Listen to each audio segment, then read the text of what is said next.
गोकुळ सोबत गोकुल.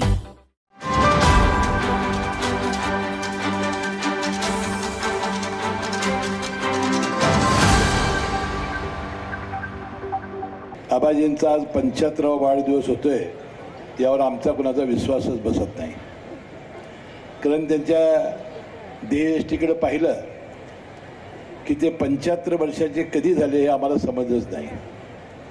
आणि कोल्हापूर जिल्ह्याच्या सगळ्या सहकारचे लोकांचे ते आबाजी झाले, ज्याचा उल्लेख सगळ्या अनेक वक्त्यांनी केला.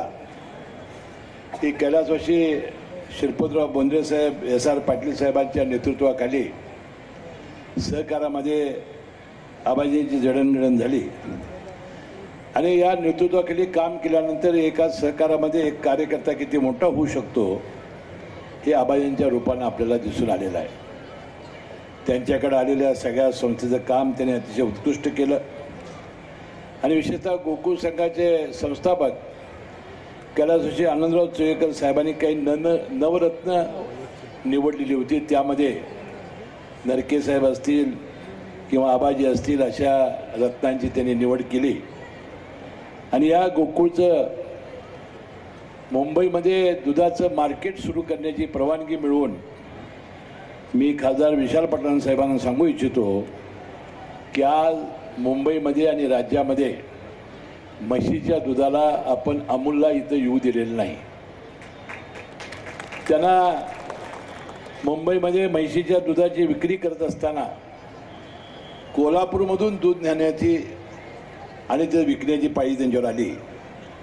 कारण या दूध उत्पादकांनी उत्पन्न केलेला म्हशीचं दूध त्याला चव इतकी चांगली आहे की आजही मला वितरक सांगतायत, मुंबईतल्या कुठल्याही ग्राहकाला आणि पुण्याच्या कुठल्याही ग्राहकाला दुधाची पिशवी दिली की लहान मूल हे फेकून देते, गोकुळची दुधाची पिशवी मागते. आणि म्हणून गाईच्या दुधामध्ये आपण समर्थशाली होऊ शकलो नाही. परंतु म्हशीच्या दुधामध्ये त्याचा उल्लेख बंटी पाटलांनी केला. जर अशाच प्रकारचा जर चांगला प्रतिसाद दूध उत्पादकांनी दिला तर देशामध्ये हे गोकुळ आबाजी आणि या सगळ्या संचालकांच्या नेतृत्वाखाली एक नंबरला आल्याशिवाय राहणार नाही, असा विश्वासही या निमित्ताने मी व्यक्त करतो.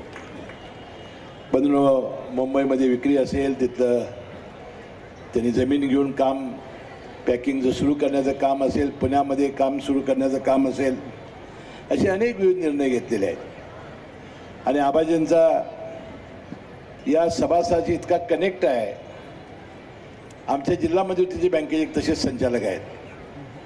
त्यांच्या मतदारांची कसलीही घटना घरात घडली, सुखाची असेल किंवा दुःखाची, हे तिथं पोचलीच.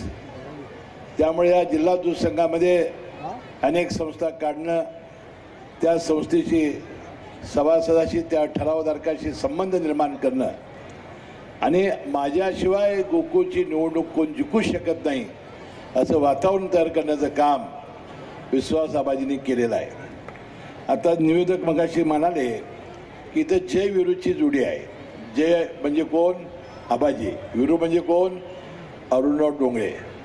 माझी विनंती एवढीच आहे, त्या जय विरूचं गाणं कुठलं तुम्हाला माहिती आहे की? तोडेंगे दम मगर छोडेंगे नाही साथ. तसं या निवडणुकीत तेवढं करा. एवढी अपेक्षा मी या निमित्ताने व्यक्त करतो. बंधू भगिनींनो, आबाजींच्या या सगळ्या कामामध्ये आरोग्यामध्ये त्यांचा फार मोठा हातखंडा आहे. सकाळी लवकर उठून चालणं, 7-8-10 किलोमीटर योगा करणं. आणि आजही ते म्हणाले तर ते डोक्यावर उभारतात लगेच सगळ्यांच्या समोर. म्हणजे 75व्या वर्षी कशी तब्येत असावी याचं एक मूर्तिमंत उदाहरण हे आबाजींच्या निमित्ताने आहे. हे भाग्य आम्हाला काय लाभलं नाही, तर आम्ही डोक्यावर कसं उभारणार. परंतु ते काम ते करून दाखवतात. योगा आणि शारीरिक व्यायाम, स्वतःच्या तब्येतीकडे लक्ष अतिशय काळजीपूर्वक देत आहेत. म्हणून मला वाटतं ते हा म्हणता 100 वर्ष पार करतील. पण आम्हाला संधी त्या कार्यक्रमाला राहण्याची द्यावी परमेश्वरानं, एवढीच अपेक्षा आणि प्रार्थना मी या निमित्ताने करतो. आबाजींचा एक मंत्र आहे, चाला म्हणजे चाला, नाहीतर वरती चला. हा मंत्र सारखा ते आम्हाला देतात.